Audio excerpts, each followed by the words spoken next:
જે તે આકારમાં ગોઠવો. અહીં બધી કેટલીક વસ્તુ આપી છે, તે વસ્તુ જે તે આકારમાં ગોઠવો.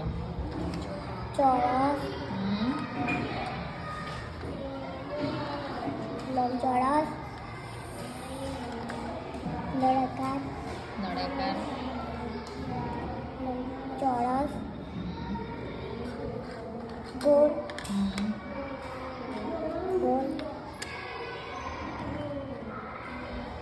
લંબચોરસ, લંબચોરસ બાજુ મૂકો. આમ આમ. હા, લંબચોરસ આકાર છે ને, હા એ બાજુ. નળાકાર, નળાકાર, પછી ત્રિકોણ, ત્રિકોણ, ગોળ, ગોળ. Fast fast. ગોળ,